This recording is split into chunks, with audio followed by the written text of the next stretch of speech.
బేహద్ పరం మహాశాంతి. బేహద్ ఆత్మిక పరివారమునకు, ఆత్మిక సోదరి సోదరులకు బాపూజీ దశరథ్ భాయ్ పటేల్ తెలుగు ఛానల్కు స్వాగతం. గురువు యొక్క చింతనతోటి సంపూర్ణ సమర్పణం. గురువు యొక్క చింతనతోటే మనసు శుద్ధి అవుతుంది అని దత్తాత్రేయుడి యొక్క కథనం జ్ఞానం ద్వారా మనము ఈ విషయం తెలుసుకుందాము. మహాన్ మాస్టర్స్, స్పిరిచువల్ టీచర్స్ యొక్క కథనం ప్రకారం గురు మహారాజ్ సాధనతోటే మన దృష్టి అంతర్ముఖిగా అవుతూ ఉంటుంది. ఈ సాధన శక్తితోటే మూడు అనగా మలము, ఆవరణ విశేషంగా మన నుండి దూరం అయిపోతూ ఉంటాయి. ఈ మూడు ఎప్పుడైతే సాఫ్ అవుతూ ఉంటాయో ఆత్మ మరియు జీవుడు మరలా సంబంధ స్థాపితం అయిపోతూ ఉంటుంది. దీనిలో రెండు భాగాలు ఉన్నాయి. ఒకటి ధ్యానము, రెండోది గురువు యొక్క చింతన. దీనిలో ధ్యానము చాలా ముఖ్యమైనది. ఉపాసన శైలి దీనిలో దృఢ విశ్వాసాన్ని తీసుకొని రావటము. గురు మహారాజు మన దగ్గరగా ఉన్నట్టు విశ్వాసంతో, దృఢ విశ్వాసంతో మనం సఫలతను పొందగలుగుతూ ఉంటాం. ఏ విధంగా రోగి పథ్యం తోటి మందులు తింటేనే రోగముక్తులు ఎలా అవుతారో, అదేవిధంగా ఆధ్యాత్మలో ముందుకి వెళుతూ ఉన్న కొద్దీ మందు పథ్యము రెండూ కూడా తప్పనిసరి. గురువు భగవాన్ ద్వారా ధ్యానం యొక్క క్రియ అనేదే మందు.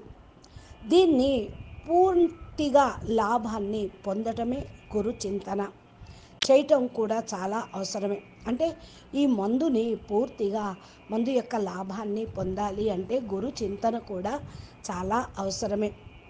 అందుకనే బాపూజీ కూడా జ్ఞానం చెప్తూ ఉన్నారు. జ్ఞానంతో యోగము గురించి చెప్తూ ఉన్నారు. ఇప్పుడు యోగం కుదరటం లేదు మాకు అనుకునే వాళ్ళకు బాపూజీ మంచి చక్కటి ఉపాయం చెప్పారు. మీరు జ్ఞాన వీడియోలు వింటూ వింటూ యోగం చెయ్యండి అన్నాడు. అప్పుడు మనసు ఎక్కడికి చెదిరిపోదు, చంచలత్వం రాదు, వేరే వైపు మనసు వెళ్ళిపోదు. అంటే ఏంటి? జ్ఞానం వింటూ ఉంటే జ్ఞానం చెప్పిన వారి యొక్క చింతన కూడా నడుస్తూ ఉంటుంది. పరమ గురువు, సద్గురువు, జగద్గురువు, బేహద్కే బేహద్దు గురువుగా ఎప్పుడైతే మనం బాపూజీని భావిస్తూ ఉంటామో ఆ గురు చింతనతోటే మన యొక్క సమస్యలన్నీ కూడా తీరిపోతాయి. ఆధ్యాత్మికంలో ముందుకు వెళ్ళటం కోసం గురు చింతన అనేది పరమ ఆవశ్యకము, అంటే చాలా అవసరము అని ఇక్కడ చెప్తూ ఉన్నారు. మీ యొక్క మరి మిమ్మల్ని మీరు అర్థం చేసుకోవాలి అంటే సదా గురువు యొక్క మహిమను కూడా, మహత్యాన్ని కూడా చింతన చేయాలి. కష్టాల్లో కూడా మీరు ఇలా చేస్తే రక్షించబడతారు. ఇదే ఒక సాధన. గురువుల యొక్క గురువు భగవాన్ దత్తాత్రేయుడు గురించి ఈరోజు మనము తెలుసుకుందాము. దత్తాత్రేయుడు శీఘ్ర కృప కలిగించేటువంటి దేవతల్లో సాక్షాత్ త్రిమూర్తి ఆత్మకమైన వాడు. ఇతని తండ్రి అత్రి ఋషి మరియు మాత అనసూయ. దత్తాత్రేయుడు భగవాన్ శివుడి యొక్క పుత్రుడైన కార్తికేయుడికి జ్ఞానం ఇచ్చారని, గణేశుడికి కూడా జ్ఞానం చెప్పారని, చాలామంది ఋషులు మునులకు కూడా జ్ఞానం ఇచ్చారని, దత్తాత్రేయుడు మనకు కూడా అలాగే విద్యా ప్రేరకమైన వాడు, విద్యను బోధించేవాడు. శ్రీ విద్య అంటే దత్తాత్రేయుడు శ్రీ విద్యకు ప్రేరకుడు. శ్రీ విద్య ఒక శాఖ సంబంధించింది. ఇది దత్తాత్రేయుడు తోటే ప్రారంభం అవుతుంది. దత్తాత్రేయుడి యొక్క విద్య పరమ ఆచార్యమైనది. పరమ భక్త్ వత్సలుడు దత్తాత్రేయుడు. భక్తి స్మరణ చేస్తూ, భక్తితోటి స్మరణ చేస్తేనే ఆయన దగ్గరికి చేరుకోగలుగుతూ ఉంటారు అని చెప్తారు. దీన్నే స్మృతిగామి అని కూడా అనవచ్చు. భగవాన్ నారాయణుడి యొక్క అవతారాల్లో కూడా శ్రీకృష్ణుడులాగా సుదర్శన చక్రాన్ని ధారణ చేసినటువంటి వాడు. అక్కడక్కడ దత్తాత్రేయుని బ్రహ్మ విష్ణు మరియు శివుడి యొక్క సంయుక్త అంశావతారంగా మహిమ చేస్తూ ఉంటారు. శ్రీ భగవాన్ భాగవత పురాణం ప్రథమ స్కందం 3వ అధ్యాయంలో ఈ దత్తాత్రేయుడి యొక్క సంపూర్ణ అవతారాల గురించి వర్ణన కూడా ఉన్నది. అనసూయ వరము కోరుకున్నది. 6వ అవతారంలో అత్రి సంతానంగా దత్తాత్రేయుడు అవతరించాడు అని చెప్తూ ఉంటారు. ఈ యొక్క అవతారంలో వారు అల్లర్క మరియు ప్రహ్లాదుడు మొదలైన వారికి బ్రహ్మ జ్ఞానంని ఉపదేశించాడు అని చెప్తూ ఉంటారు. భాగవత పురాణాల యొక్క విషయం దీంట్లో ఉంది. స్కంద పురాణంలో భాగవత పురాణం 3వ స్కందంలో దత్తాత్రేయుడు గురించి చాలా విస్తారంగా చెప్పబడి ఉంది. ఈ స్కందంలో విదురుడు శ్రీ మైత్రేయుడుని అడుగుతూ ఉంటాడు, దయచేసి మాకు చెప్పండి, జగతి యొక్క ఉత్పత్తి స్థితి మరియు అంతము చేయటానికి సర్వశ్రేష్టమైన దేవుల్లో అత్రి ముని మరి ఇక్కడ ఏమి చేశారు, ఏ కోరికతోటి ఈయన అవతారం దాల్చటం జరిగింది అని. అప్పుడు శ్రీ మైత్రేయుడు అంటూ ఉన్నారు, ఎప్పుడైతే బ్రహ్మదేవుడు బ్రహ్మ జ్ఞానులను సర్వశ్రేష్టమైన మహర్షి, బ్రహ్మ జ్ఞానుల్లో శ్రేష్టమైన మహర్షి అత్రిని సృష్టి రచన చేయమని ఆజ్ఞ ఇచ్చారు. అప్పుడు తను ధర్మణి సైతంగా ఎప్పుడైతే బ్రహ్మదేవుడు మరి ఈ యొక్క అత్రికి సృష్టి రచన చేయమని ఆజ్ఞ ఇచ్చాడో అప్పుడు ఈ యొక్క అత్రి మహర్షి తన ధర్మిని ధర్మపత్ని సహితంగా తపస్సు చేయటానికి తృక్ష నామ పేరు గల కుల పర్వతం మీదకు వెళ్ళటం జరిగింది. ఆ వనంలో మునిశ్రేష్ఠుడైన ఈయన ప్రాణాయామం ద్వారా చిత్తమును వశపరుచుకొని 100 సంవత్సరాల వరకు ఒకే కాలు మీద నిలబడి మరి మనసు సహితంగా ప్రార్థన చేయటం జరిగింది. సంపూర్ణ జగత్తును ఈశ్వరుడు అని నేను ఆయనకు పూర్తిగా శరణు కోరుతూ ఉన్నాను. నాకు ఆయన సమానమైనటువంటి సంతానం కావాలి అని కూడా కోరుకోవటం జరిగింది. అప్పుడు బ్రహ్మ విష్ణు మహేషులు ముగ్గురు కూడా జగత్పతి ఆశ్రయం ద్వారా వారికి వరం ఇవ్వటం, ముగ్గురు ఏకమయ్యి ఒకే రూపంలో ఉద్భవించటం, అత్రి ముని అనసూయలకు జన్మించారు. అంతఃకరణ ప్రకాశితం అనిపించింది. వారు ఒక కాలం మీద నిలబడి ఈ దేవులను చూడటం జరిగింది. అర్ఘ్ పుష్పము మొదలైనటువంటి పూజ సామాగ్రి చేతిలో తీసుకొని వారి ముగ్గురికి పూజ చేశాడు. అప్పుడు మాట్లాడుతూ మీకు ప్రణామం చేస్తూ ఉన్నాను, చెప్పండి, నేను మీ పిలుపు మీద వచ్చాను, మీకు ఎలాంటి మహానుభవం జరిగింది అని. నేనైతే సంతాన ప్రాప్తి కొనే కోరికతోటే కేవలం సురేశ్వర భగవాన్ యొక్క చింతన చేశాను. మీ ముగ్గురు ఇక్కడ వచ్చారు, దయచేసి మరి నాకు ఆ వరాన్ని ఇవ్వండి. మీ కృపతోటి నాకు ఒక రహస్యం అర్థమైంది అంటూ అత్రిముని వచనాలు వినటంతో త్రిదేవులు మరితో బ్రాహ్మణ మీ యొక్క సత్య సంకల్పము నీలాంటి ఈ విధమైన సంకల్పం చేసిన వారు కావాలి, దీనికి విపరీతంగా ఎలా ఉంటుంది అని. మీరు జగదీశ్వరుడు యొక్క ధ్యానము చేయటంతో మేము ముగ్గురము ప్రియ మహర్షి మీ యొక్క కళ్యాణం చెయ్యాలి అని ఇక్కడికి రావటం జరిగింది. అంశ రూపంలో ముగ్గురు జగత్ విఖ్యాతి పుత్రుడు ఉత్పన్నం అవుతారు. మీ యొక్క అందమైన యశస్సు వారిలో కూడా ఉంటుంది అని అన్నారు.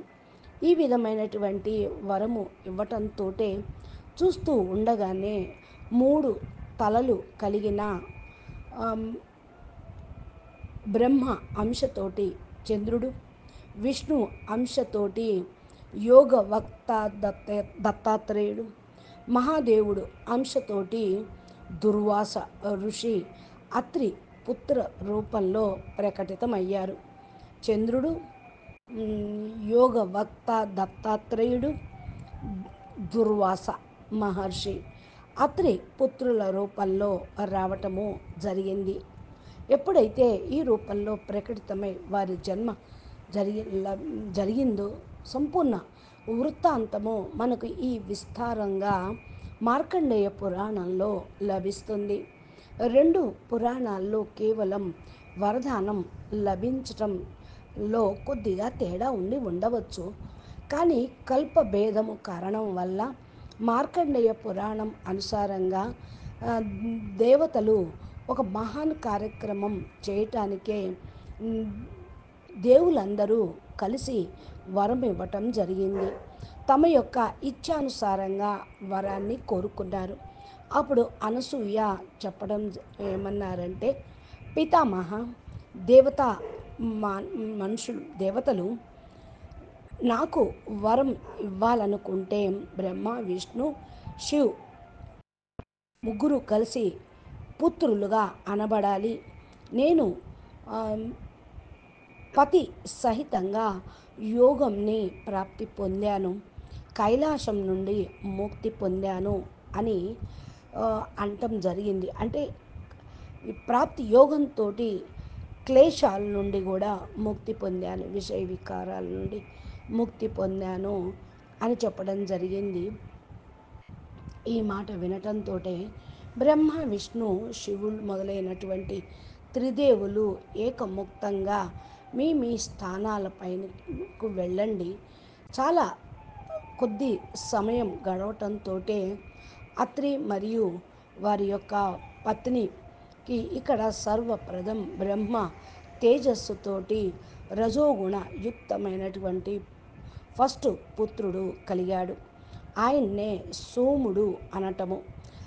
తదనంతరం సత్వగుణం యుక్తమైనటువంటి సత్వగుణంతో ఉన్నటువంటి భగవాన్ విష్ణు దత్తాత్రేయుడు రూపంలో అత్రి ముని యొక్క శరీరం నుండి ఉత్పన్నం అయ్యారు. మహాదేవుడి యొక్క అంశ రూపంలో తమో గుణంతో ఉన్నటువంటి క్రుదు అయ్యి దుర్వాసుడు 7 రోజుల్లో తమ మాత లోపల నుండి బయటికి రావటం జరిగింది. ఒకరోజు యోగి దత్తాత్రేయుడు ముని కుమారులతో తోటి వదిలివేసి ఒకరోజు దత్తాత్రేయ యోగి ముని కుమారులతోను వదిలి తను కొలంలోకి వెళ్ళి స్నానం చేయటం కోసం వెళ్ళి చాలా కాలం వరకు అక్కడే దాగి ఉన్నాడు. కానీ ముని కుమారులు ఆయన్ని తోడు వదిలిపెట్టలేదు. ఆయన దర్శనం పొందాలని నది ఒడ్డునే ఉన్నారు. చాలా కాలం అలాగే ఉండిపోయిన తర్వాత అక్కడ దత్తాత్రేయుడు ఒక అతి సుందరమైన స్త్రీతో పాటు కొలం నుండి బయటికి వచ్చాడు. అప్పుడు వాళ్ళు ఆలోచించి నాతో పాటు ఉన్న స్త్రీని ఈ యొక్క ముని కుమారులు చూసి వదిలిపెట్టేస్తారులే అనుకున్నారు. నేను ఇక్కడ ఒంటరిగా ఉంటాను, మీరు అని వెళ్ళిపోండి అన్నాడు. దత్తాత్రేయుడితో పాటు వాళ్ళు ఆయన్ని వదలలేదు. అయినా కూడా ఎప్పుడైతే దత్తాత్రేయుడు ఆ స్త్రీతో పాటు మద్యపానము చేస్తూ గానా బజానా చేస్తూ అంటే ఆహార విహారాలతోటి రక మాంసాలు భోగుని సత్సర్గంగా దూషితం అయిన కారణం వల్ల ముని కుమారులు వారిని వదిలిపెట్టేశాడు. యోగీశుడైన కారణం వల్ల వారుని పీతే హుయే అంటే దోషము అనేది ప్రాప్తి లభించదు. దత్తాత్రేయుడు మందు తాగుతూ ఆ స్త్రీ సహితంగా తపస్సు చేయటం జరిగింది. ఒక సమయంలో దత్తాత్రేయుడు దైత్యుల మధ్య భీకరమైనటువంటి యుద్ధం జరిగింది. దేవతలు సేనాపతి అయిన ఇంద్రుడు కూడా ఈ యుద్ధంలో ఒక దివ్య వర్షం వరకు యుద్ధం గావించాడు. దానిలో దేవతల యొక్క పరాజయం లభించింది దేవతలకి. అప్పుడు దైత్యులు సైన్యం మొత్తం కూడా దైత్యులు దేవతల యొక్క సైన్యాన్ని మొత్తాన్ని నాశనం చేశారు. చెయ్యాలని అభిలాషతోటి దేవతగణ్ దైత్యులతోటి ఓడిపోయిన బృహస్పతి నీ శరణు కోరారు ఇంద్రుడు. బృహస్పతి అన్నారు, మహాత్మా, అత్రిపుత్రుడు తపోధన్ దత్తాత్రేయుడు ఆచరణ ఎదిపి కుసంగంగా ఉన్నప్పటికీ కూడా ఆయన్ని మీరు సంతృప్త పరిచినట్లయితే ఆ దైత్యుల యొక్క వినాశనం కొరకు వరదానం ఇస్తారు అని చెప్పాడు. దేవగణాలు అన్నీ కూడా దత్తాత్రేయుడి యొక్క ఆశ్రయాన్ని పొందారు. అక్కడ కూడా లక్ష్మి తన పత్ని సహితంగా ఆశ్రమంలో విరాజమానం అయి ఉన్నది. దత్తాత్రేయుడు వారితోటి అక్కడికి రావటం, వారి యొక్క అభిలాషను అడిగాడు. దేవతలందరూ కూడా అప్పుడు చెప్పడం జరిగింది. దత్తాత్రేయుడు దేవతలకు ఏమి చెప్పారు అంటే, అసురులందరూ కూడా యుద్ధం చేయటం కోసం ఇక్కడికి మరి వచ్చారు. మీరు దృష్టిపాత్ తోటి రాక్షసుల యొక్క బలమును తేజస్సును క్షీణింప చెయ్యండి. నన్ను చూడటంతోటే అవి నశించి పోతాయి అన్నాడు. దత్తాత్రేయుడి యొక్క వచనం వినటంతో దేవతలు దైత్యులతోటి యుద్ధం చేయటం కోసం భీషణంగా ఘోషించారు. అనగా గర్జించటం, యుద్ధానికి ఆహ్వానించటం జరిగింది. మరలా దత్తాత్రేయుడు ఆశ్రమం యొక్క శరణు తీసుకున్నారు. దత్తాత్రేయుడు దృష్టిపాతంతో దైత్యుల నిత్తేజస్సు అయిపోయారు, పరాక్రమహీనంగా అయిపోయారు. ఆ సమయంలో దేవతలు వారిని వధించటం జరిగింది.